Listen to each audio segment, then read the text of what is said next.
नमस्कार दोस्तों, मैं देवनारायण सेन स्वागत करता हूं आप सभी का उड़ान के ई लर्निंग प्लेटफॉर्म में। आज हम एक बार फिर से साइंस के बहुत ही महत्वपूर्ण एमसीक्यूज की श्रृंखला लेकर आपके सामने आए हैं, जिसमें आने वाले आगामी परीक्षाओं के लिए क्वेश्चन शामिल है। एक एक करके हम सभी क्वेश्चन को सॉल्व करते चले जाएंगे।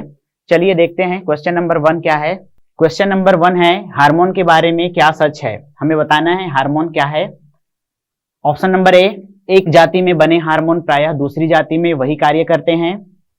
बिल्कुल सही बात है। अगर हम बी की बात करें, हार्मोन की केवल अधिकता से ही गंभीर परिणाम निकलते हैं, तो ऐसा बिल्कुल नहीं है। अधिकता से भी निकल सकता है और कमी से भी गंभीर परिणाम जो है सामने आते हैं। अगर हम बात करें ऑप्शन नंबर सी के, रासायनिक दृष्टि से हार्मोन सदा स्टेरॉइड होते हैं, नहीं, बिल्कुल गलत है ये। अगर हम बात करें हार्मोन शरीर के कुछ भागों से भंडारित किए जा सकते हैं, जैसे यकृत, थायराइड से, ये भी ऑप्शन जो है गलत है। हार्मोन के बारे में सच है ऑप्शन नंबर ए, एक जाति में बने हार्मोन प्रायः दूसरी जाति में वही कार्य करते हैं। नेक्स्ट क्वेश्चन देखते हैं। कॉलम ए से कॉलम 2 को हमें मैच करना है। ये एक तरफ दिया गया है कुछ संबंधित डिसऑर्डर और एक तरफ दिया गया है उनके अंगों के बारे में। तो चलिए देखते हैं। ऑप्शन नंबर ए, ग्लाइकोसूरिया जो है संबंधित है मूत्र में ग्लूकोज की मौजूदगी से। अगर हम बात करें रीनल कैलकुलाई के बारे में, तो रीनल कैलकुलाई संबंधित है वृक्क में क्रिस्टलीकृत लवणों की संहति से। तो ये जो बी आएगा ऑप्शन नंबर 3 में। अगर हम बात करें ग्लोमेरुलर नेफ्राइटिस के बारे में, तो ये आएगा वृक्क के केशिका गुच्छों का सूजना। अगर हम गाउट के बारे में देखें, तो जोड़ों में यूरिक अम्ल का एकत्रित हो जाना गाउट कहलाता है। तो ऑप्शन नंबर डी का आएगा फर्स्ट में। इस प्रकार से हम देखते हैं option number C is correct. 4 3 2 1। चलिए नेक्स्ट क्वेश्चन। मानव हृदय में रक्त का परिसंचरण मार्ग बताना है हमें। Option number A, B, C, D में चारों ऑप्शन में कौन सा सही है, ये हमें चुनना है। तो चलिए देखते हैं। डायग्राम बनाते हैं। सबसे पहले डायग्राम में हम देखेंगे कैसे ये कार्य करता है। छोटा सा एक हार्ट का डायग्राम ये रहा आपके सामने। हार्ट में जो है 4 चेंबर मौजूद है। 4 चेंबर में मैं 1 2 और 3 और 4 लिख देता हूं। इस तरफ का हिस्सा जो है राइट का है, इस तरफ का हिस्सा लेफ्ट का है। ऑर्गन्स की मैं बात करूं तो ये वाला जो हिस्सा है राइट एट्रियम कहलाता है। ये वाला हिस्सा राइट वेंट्रिकल कहलाता है। ये वाला हिस्सा लेफ्ट एट्रियम कहलाता है। ये वाला हिस्सा लेफ्ट वेंट्रिकल कहलाता है। इसके अलावा यहां बीच से एक नलिका हमारे फेफड़ों को गई है। ये नलिका को हम बोलते हैं पल्मोनरी आर्टरी या पीए। जब ये लंग्स में जाता है फेफड़ों में, उसके पश्चात वापस रिटर्न आता है हार्ट में।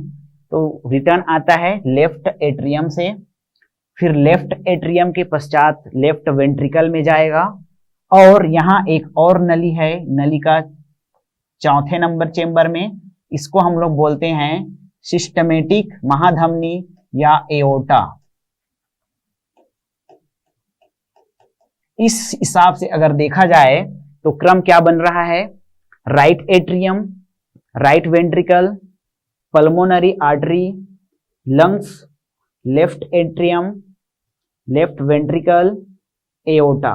तो ये जो क्रम है ऑप्शन नंबर किस में दिया गया है, तो देखिए ये जो क्रम हम देख पा रहे हैं right atrium, right ventricle, option number C is correct. इसमें आप देख पाएंगे राइट एट्रियम, फिर right ventricle, pulmonary artery, lungs में ब्लड चला गया है ऑक्सीजनेटेड के लिए, पल्मोनरी वेन के माध्यम से वापस आएगा, लेफ्ट एट्रियम में इंटर करेगा, लेफ्ट वेंट्रिकल में जाएगा, फिर एओर्टा के माध्यम से पूरे शरीर में भेज दिया जाएगा। नेक्स्ट क्वेश्चन देखते हैं। निम्नलिखित कथनों में से कौन सा कथन सही नहीं है, ये हमें बताना है।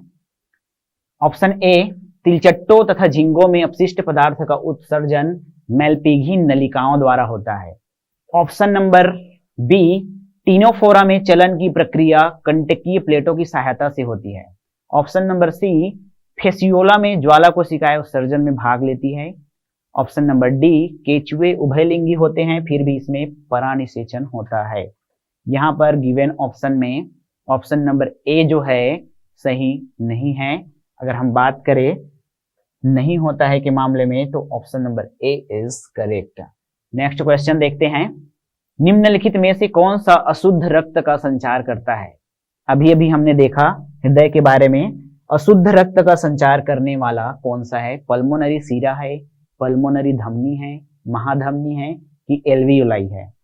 देखिए हार्ट में जो 4 चेंबर मौजूद है, 4 चेंबर में जो ब्लड को, कार्बन डाइऑक्साइड युक्त ब्लड को जो ले जाता है हमारे लंग्स तक, ये वाली नली, ये पल्मोनरी आर्टरी कहलाती है। ये अपवाद है, धमनी होकर भी कार्बन डाइऑक्साइड को फेफड़ों तक ले जाती है।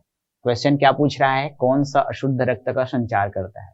आंसर होगा पल्मोनरी धमनी या pulmonary artery is correct answer. Next question, निम्न में से किसको हृदय का प्रारंभिक पेसमेकर कहा जाता है? ऑप्शन देखिए, option A SA node, option B AV node, option C कोडेडेंटिस, ऑप्शन डी एवी सेप्टम। दिए गए ऑप्शन में अगर हम बात करें option number A SA node, तो ये सही आंसर है इसका, क्योंकि हार्ट में ये वाले हिस्से में ऐसे नोड मौजूद है जो फ्लक्स को एवी नोड तक भेजता है, जिससे हमारा हार्ट होता है कॉन्ट्रैक्ट और पुरकिंजे फाइबर्स इसको एक्सेप्ट करता है और निचले हिस्से को संकुचित करता है। दिए गए ऑप्शन में ए इज करेक्ट आंसर है। नेक्स्ट क्वेश्चन, लार में निम्न में से कौन सा एंजाइम होता है? अब देखिए लार के बारे में क्वेश्चन है, सलाइवा। सलाइवा में मुख्य रूप से अगर मैं बात करूं तो 2 एंजाइम प्रमुख है। एक होता है एमाइलेज और दूसरा होता है लाइसोजाइम।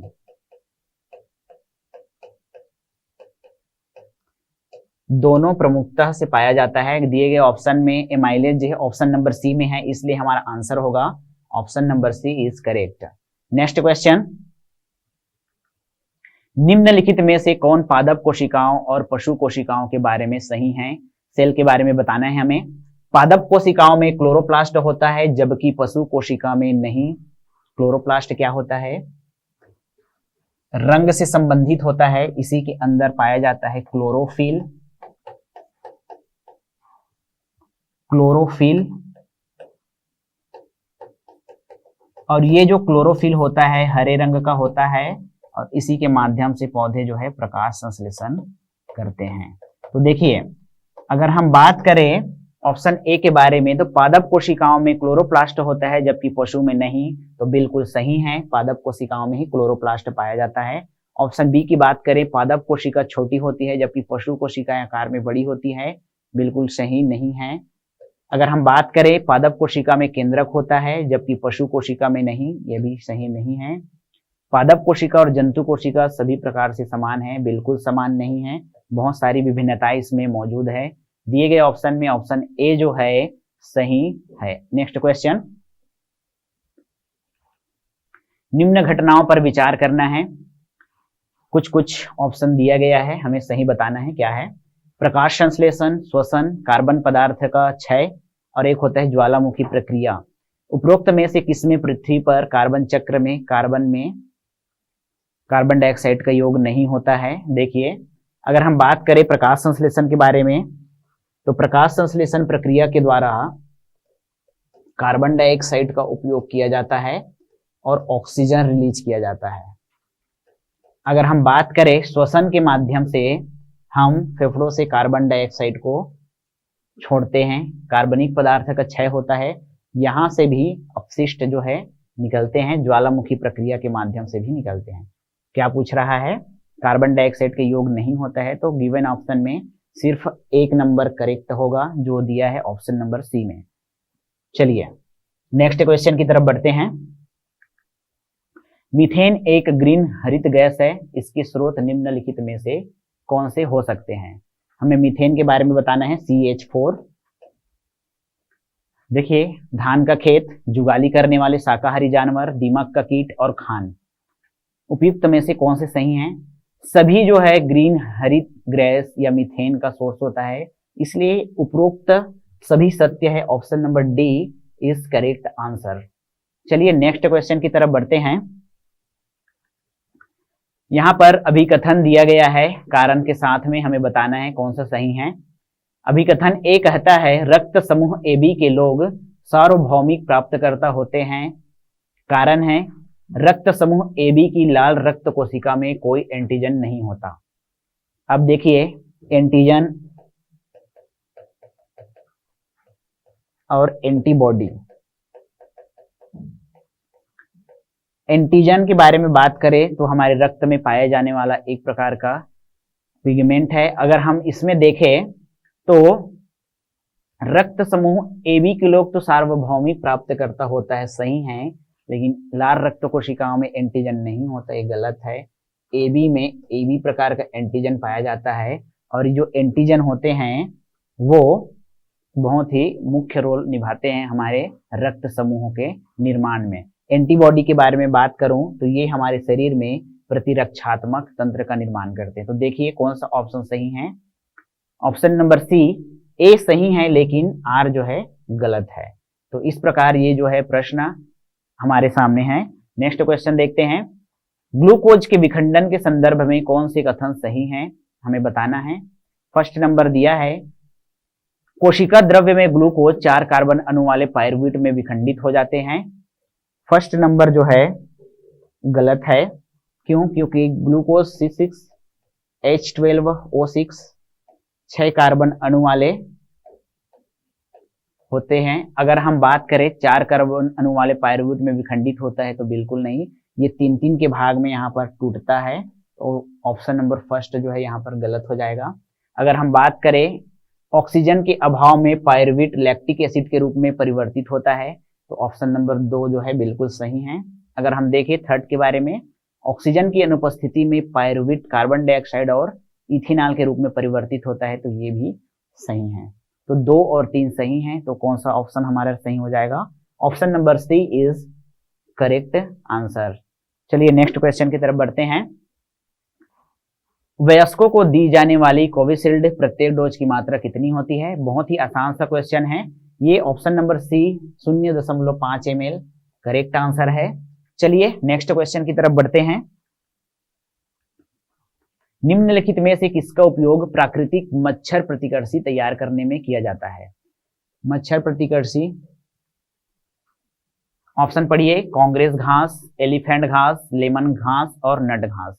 दिए गए ऑप्शन में ऑप्शन नंबर सी जो है करेक्ट आंसर है। लेमन घास का उपयोग जो है मच्छर प्रतिकर्षी के तौर पर किया जाता है।